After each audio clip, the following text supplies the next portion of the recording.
Kumukuha po ako ng talbos ng kamote ng kahoy kasi yung hipag ko po, noon nakatikim ako na ginagataan nila to. Masarap naman po. Pero ngayon po, first time kong magluluto nito. Tingnan natin. Ito na po yung nakuha ko sa plastic. Pero sa tingin ko, kukunti pa po to. Kasi alam ko pag nalanta pa, lalo nang kukunti. Ngayon pupunta po ako doon sa may tanim namin kamote. Pero dito po sa banda rito, meron pang mga mangilan-ngilan eh. Dito lang muna po ako kukuha. Yung mga talbos-talbos lang po. Yan. Masarap po ito ginataan. Natikman ko po kasi ito yung hipag ko nagluto nito.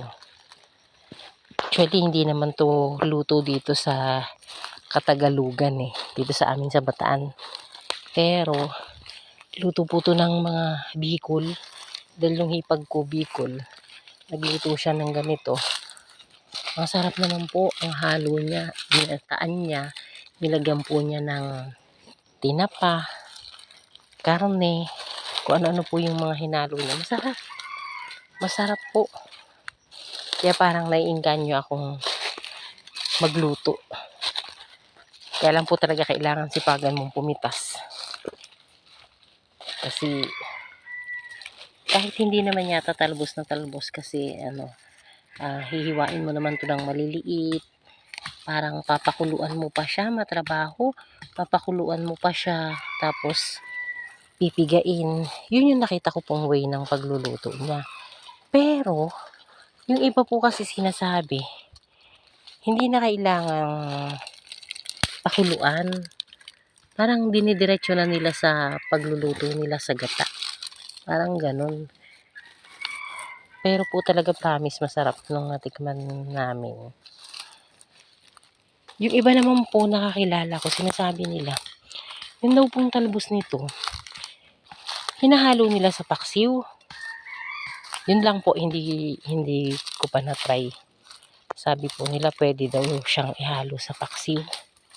May nakita ko dito itong, medyo mataas nga lang kasi itong kamote dito. Ito po. Kukunin ko po yung talbos. Lagot ako. Ayan. Kukunin ko po yung talbos. Hindi ako makapag-cam kasi hawak ko sa isang kamay ko yung plastic. Tapos, ayan, papakita ko lang po sa inyo. Ayan. Pipitasin ko po. Ayan, kunin ko po yung talbos.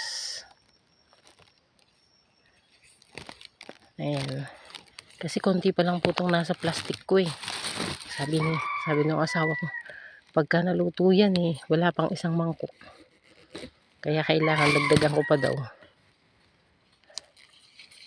Ayan po. Tatry ko mamaya ito na lutuin. Papakita ko sa inyo. Papakita talaga. Ayan pa po. Kunin ko to. Ayan. Dagdagan ko pa. Kasi kulang pa.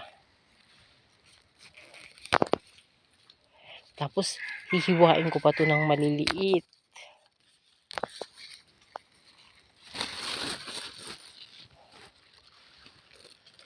Kamoting talbos ng kamoting kahoy. Yung iba balanghoy ang tawag dito. Hindi ko alam kung balanghoy ba.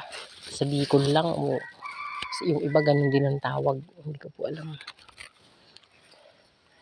Siguro po marami-rami na rin ito. Nasiksik ko naman tong plastic. Ayan po, siksik naman siya. Siniksik ko.